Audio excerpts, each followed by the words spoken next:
helicopter pa. Biyang gipit vlog.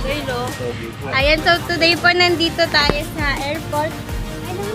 First time flight. Yes. Kakain muna kami, then later 7 PM po kami papasok. 11 ng flight namin. Papuntang Australia. Yes.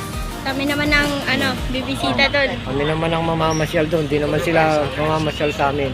So today po is, anong date yan pa? December 22. Ayan. Ayan, update namin kayo bukas. Ay, mamaya guys sa loob. Ayan guys, so papasok na po kami sa loob. Ayan. Sila tita, nagka-emergency sa sasakyan namin. Kaya naghanap sila ng brake fluid. Kasi uwi sila mamaya din. Ayan. Ayan po, papasok na kami sa loob. Update ko kayo later. Magcha-charge muna ako.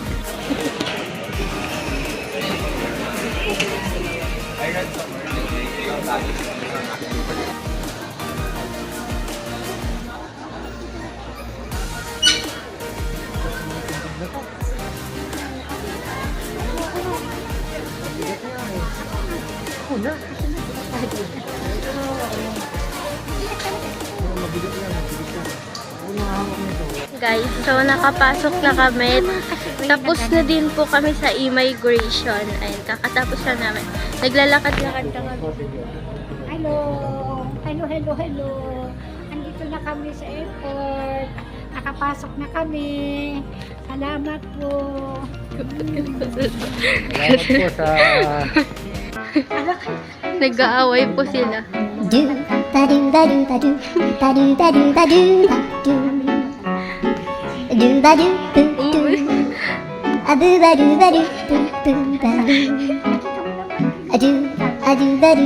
ma!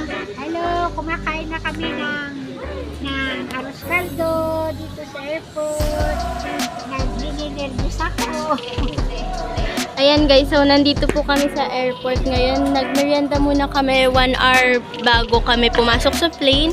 So dito po kami sa Katunying. Ayan. Ito order namin, oh. Arroz caldo 170. 170. Pie ni Papa. Oh. Okay na siya. Tapos yung kape nila masarap, mabango pa. Ayan, oh. Ayan guys, so eto. Nantay na lang namin yung oras namin. And then, pagpasok is magkahiwalay kami ng seats. Kaya, hindi ko sila mabibidyohan. Ayan guys, so see you later. Okay guys, baba na po kami sa gate namin kasi magantay pa kaming 1 hour. Papa? Ayan, bababa na po kami sa plane gate namin para dun mag-antay. Dito daw natin antayin si kuya. dito. Sa may escalator. Ayan siya guys. Alright, let's go. Saan natin antayin? Ito. Sa mga escalator. So, ayan, very ano na yung mukha ko. Andun yung plane. Ito na po yung gate. Papasok na tayo sa gate. Ayan.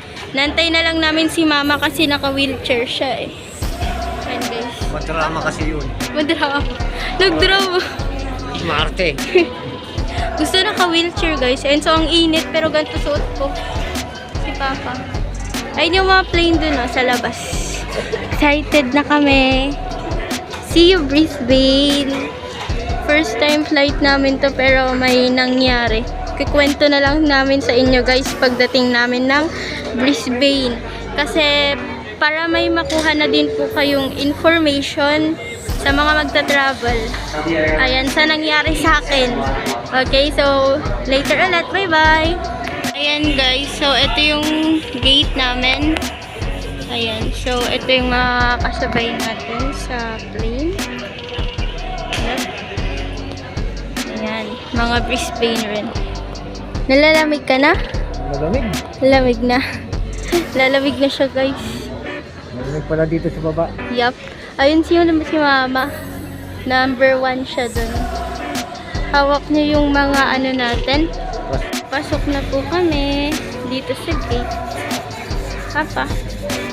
Hello guys, so this part papasok na po kami. Ayan, mag-voice over na po ako about sa nangyari sa akin sa airport. Okay, so dahil po ako ay minor, I'm 16. Ayan, so tinanong po ako ng immigration. Ayan, so tinanong niya lang po yung about sa visa, passport, and boarding pass. And then, binigay ko po sa kanya. Then, sabi niya, okay, meron ka bang DSWD? And so, sabi ng immigration officer, meron ka bang DSWD? So, sabi ko po, wala. Kasi po, hindi naman po required yun. Ang alam po nila, mami, hindi required yun. Kasi, okay na lahat at alam ng lawyer yun. Okay, so, nung sabi ko po wala akong DSWD, pinaalis po nila kaagad ako. Ayan, sabi niya, hindi ka makakasama, sorry, kasi kailangan talaga ng DSWD. Kasi minor ka pa. Ayan, so, nag-explain pa ako and nag-explain, pero talagang pinaalis po nila ako sa may interview section. Ayan, so ayun, medyo tinawagan ko na yung mother ko dito sa Australia. Nag-start na kami mag-panic. So, ang ginawa ko, pumila ulit ako. Ayan, guys. And then yun, gumawa na lang ako ng scene and in-explain ko. Ayan. And then, thank God, kasi may isa pang officer ng immigration. Pinatawag nila yung supervisor kasi daw sa supervisor daw dapat sabihin. Okay, so, in-explain ko lahat sa supervisor and then nag-sorry din yung supervisor kasi kailangan daw talaga ng DSWD pero this time, papayagan daw ako kasi sa explanation ko, okay? So, sa next po na pupunta doon, next time, na pupunta doon ng mga minor and 18 pababa, kailangan nyo po ng DSWD para iwas hassle and para po dire-diretso ang flight niya. Okay?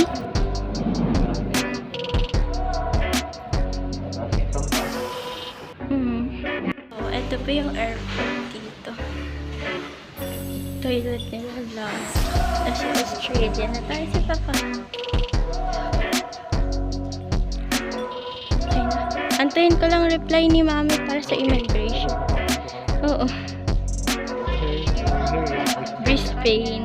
Australia, Brisbane. Let's go. Hello guys. Australia na kami guys.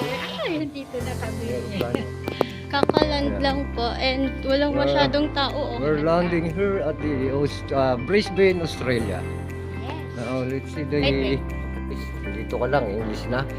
Wow. Wow.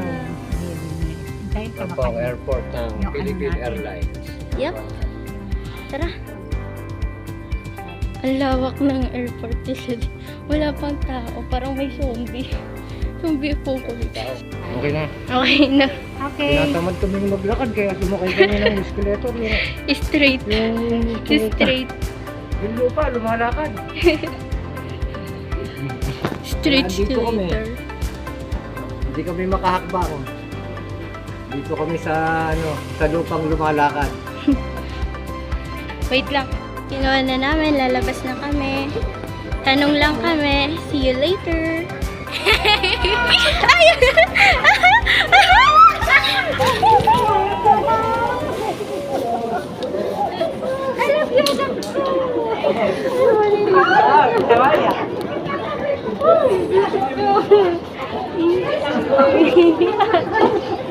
Aray ko. Kainin lang. Ay! Ay!